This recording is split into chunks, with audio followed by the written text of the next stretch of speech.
네, 안녕하세요. 10월의 마지막 토요일, 10월 29일 새벽기도 시작하겠습니다. 기도드리겠습니다. 은혜로우신 우리 아버지, 주의 은총과 사랑을, 감사와 찬송을 드리옵나이다. 오늘 또 이렇게 10월의 마지막 토요일, 그동안도 지켜주신 주님의 은혜를 감사하며 또 새벽에 또 모였습니다. 우리 예배를, 우리 기도를 주님이 기뻐 받으시고 들어주옵소서. 오늘 하루도 주님 앞에 의탁하며 예수님의 이름으로 기도드리옵나이다. 아멘. 네, 찬송가 165장 부르겠습니다. 주님께 영광. 165장, 예전 찬송가는 155장입니다. 165장 부르겠습니다.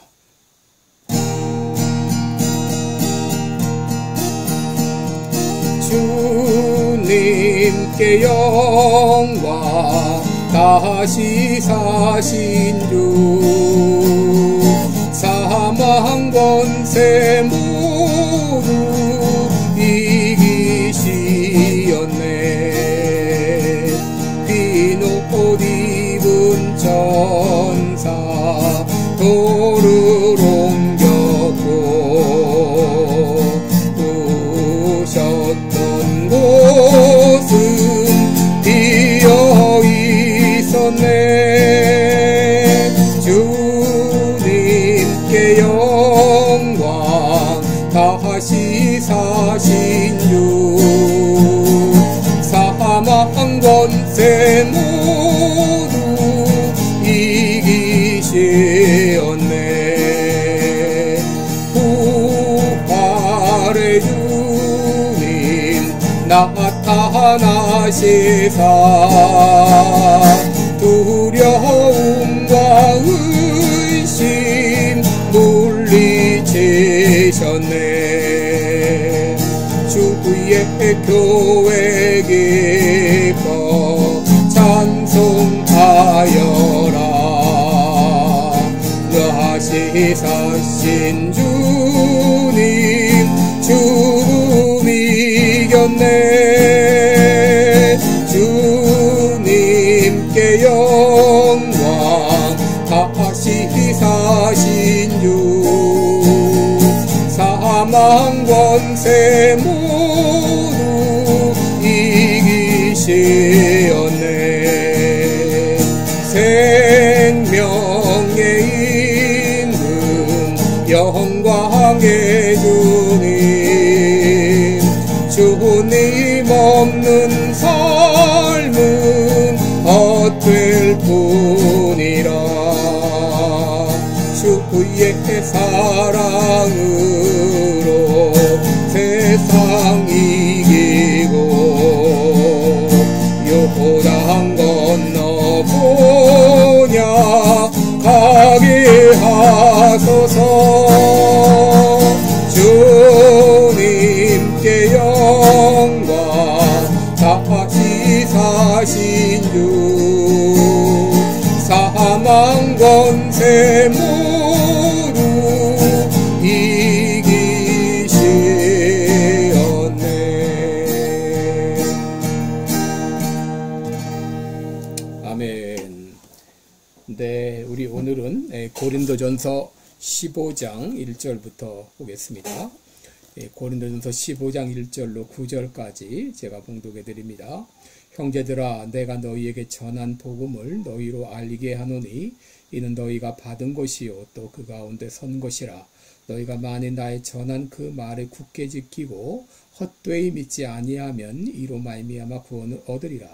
내가 받은 것을 먼저 너희에게 전하였노니 이는 성경대로 그리스도께서 우리 죄를 위하여 죽으시고 장사 지낸 바 되었다가 성경대로 사흘 만에 다시 살아나사 게바에게 보이시고 후에 12 제자에게와 그 후에 500여 형제에게 일시에 보이셨나니 그 중에 지금까지 태반이나 살아있고 어떤 이는 잠들었으며 그 후에 야고보에게 보이셨으며 그 후에 모든 사도에게와 맨 나중에 만삭되지 못하여 난 자 같은 내게도 보이셨느니라.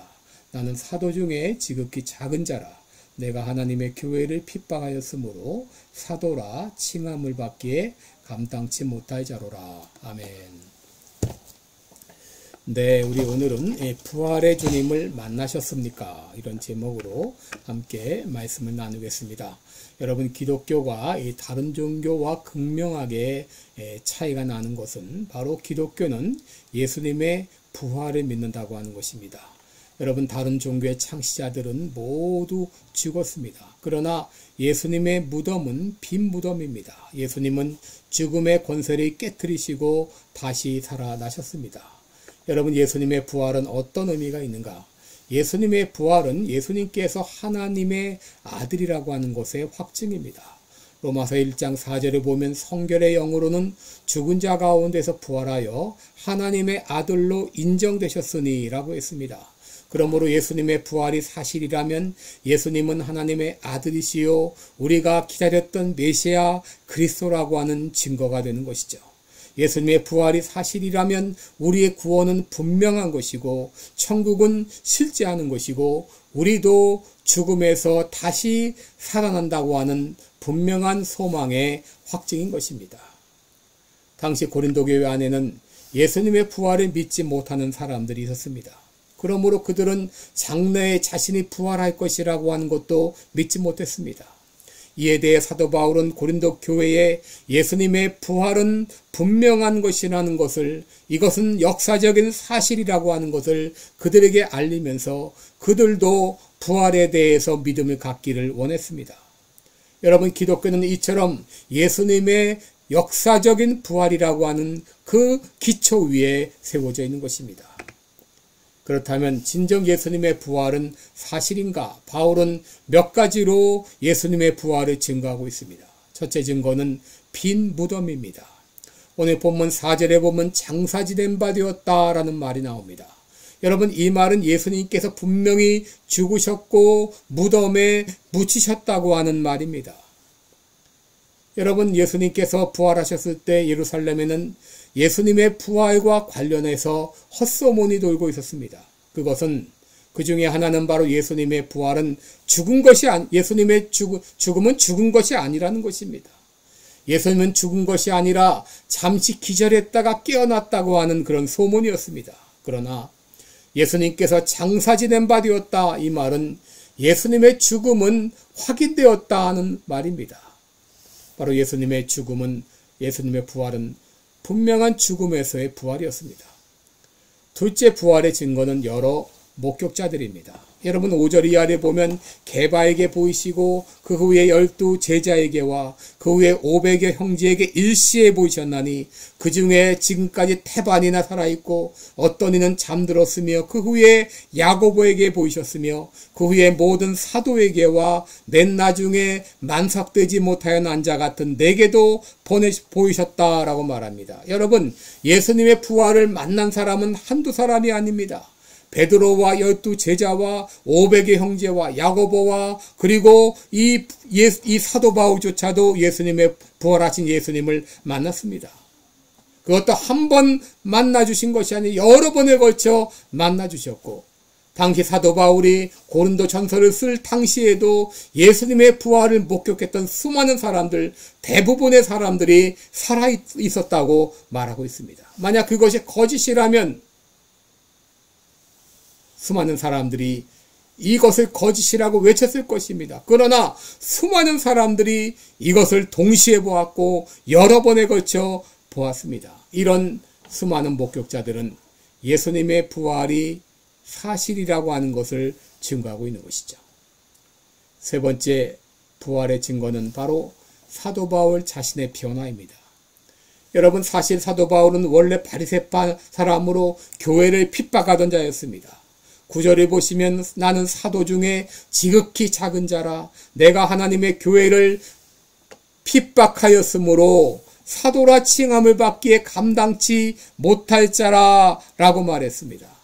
사도행전 22장 4절에도 내가 이 돌을 핍박하여 사람을 죽이기까지 하며 남녀를 결박하여 옥에 넘겼노니 라고 했습니다. 여러분, 이처럼 사도 바울은 부활하신 예수님을 만나기 전까지는 교회의 핍박자였습니다.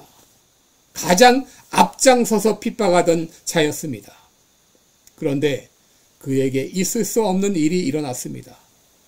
교회를 핍박하던 그가 죽음을 각오하고 예수님의 부활을 증거하는 사람이 된 것입니다. 사도행전 9장 21절, 20절, 21절에 보면 즉시 각 회당에서 예수님은 하나님의 아들이심을 전파하니 듣는 사람이 다 놀라 말하되 이 사람이 예수님 예루살렘에서 이 이름 부르는 자들을 잔해하던 자가 아니냐. 여기 온 곳도 저희를 결박하여 대제사장들에게 끌어가고자 함이 아니냐 하더라 라고 했습니다. 사람들은 사도 바울이 예수님의 부활을 전하는 것을 보고 깜짝 놀랐습니다. 예수 믿는 사람들을 잡아 죽이던 그가 이제 예수님을 위해 죽는 사람이 된 것입니다. 여러분, 사도 바울에게는 있을 수 없는 일이 일어난 것이죠. 여러분, 이 변화를 어떻게 설명할 수 있을까요? 오직 한 가지입니다. 바로 예수님께서 분명히 살아나셨기 때문이죠. 사도 바울의 변화는 바로 예수님의 부활을 증거하는 것이죠. 여러분, 사도 바울이 부활하신 예수님을 만났을 때 그는 수 없는 많은 변화가 일어났습니다. 먼저 겸손해졌습니다. 9절을 보시면 나는 사도 중에 지극히 작은 자라. 나는 사도라 칭함을 받기에 감당치 못할 자라. 그렇게 자기 의를 주장하던 그가 겸손의 사람으로 바뀌었습니다. 또 삶의 목표가 달라졌습니다. 빌립보 3장 12절에 보면 내가 이미 얻었다 함도 아니요 온전히 이루었다 함도 아니라 내가 그리스도 예수께 잡힌 바 된 그것을 잡으려고 쫓아가노라. 자기 의를 위해 살던 그가 이제 예수님을 위해 살아가는 사람이 되었습니다. 또 그는 즐겁게 수고하는 사람이 되었습니다. 남을 섬길 때도 억지로 마지못해 율법적으로 하는 사람이 아니라 기쁨으로 즐거움으로 봉사하며 섬기는 사람이 된 것이죠. 이제 마지막 부활의 증거는 바로 내 자신의 변화입니다. 저는 고등학교 3학년 때 예수님을 만났습니다. 그 후 나의 삶은 달라졌습니다. 기쁨으로 예배에 참여하고 새벽 기도에 참여하고 또 철야 기도에 참여하면서 열심히 이제 교회를 다녔습니다. 또 주일이면 또 주일학교 교사로 또 찬양대원으로 열심히 섬겼습니다. 얼마나 열심히 섬겼는지 아이들의 집을 일일이 찾아다니면서 새벽 기도회로 데리고 오고 또 결석자 어린아이들을 신방하면서 열심히 주님을 섬겼습니다. 그런데 놀라운 것은 그렇게 수고하며 애쓰며 봉사했지만 힘든 줄을 몰랐습니다. 피곤한 줄을 몰랐습니다. 여러분, 내 자신의 변화는 바로 예수님의 부활을 증명합니다. 여러분, 예수님은 성경대로 부활하셨습니다. 그 부활의 주님을 만나면 삶이 달라지게 됩니다. 신앙생활을 한다고 하면서도 아직까지도 마음이 뜨뜻미지근한 사람은 아직 부활의 주님을 만나지 못했기 때문입니다. 여러분, 뜨거운 난로에 손이 닿게 되면 내성적인 사람이나 외향적인 사람이나 어른이나 아이나 뜨거 하고 고함을 치르게 됩니다. 여러분, 부활의 주님을 만나면 마치 뜨거운 난로에 손이 닿은 것처럼 나도 모르게 이런 감정의 변화가 있게 되고 뜨거운 열정이 생기게 되고 성격이 달라지게 되고 열심으로 주님을 섬기게 됩니다.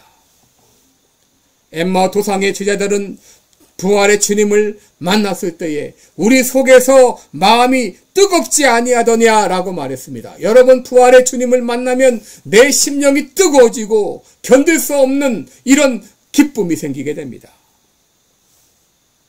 여러분, 신앙생활을 하면서 무사안일주의, 적당주의, 현상유지에 빠지는 것은 부활의 주님을 아직 만나지 못했기 때문입니다. 부활의 주님을 만나면 뜨거워집니다. 적극적이 됩니다. 성령 충만을 받게 됩니다. 성령의 열매를 맺게 됩니다. 낙심하지 않게 됩니다. 여러분, 오늘 이 아침에 이렇게 기도해 주시기 바랍니다. 진정 예수님께서 죽음을 깨뜨리시고 다시 살아나셨다면 오늘 부활의 주님 나를 만나 주십시오.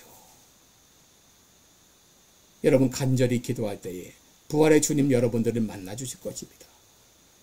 여러분은 부활의 주님을 만나셨습니까?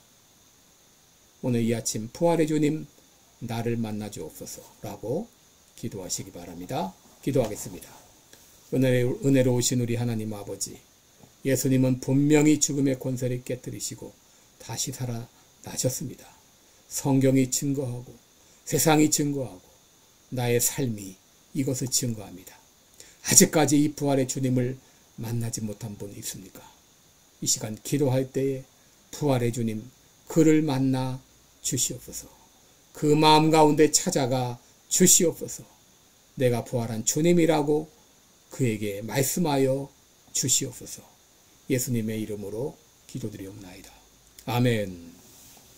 네, 오늘 부활의 주님 만나 주옵소서 간절히 기도하시기 바랍니다. 고맙습니다.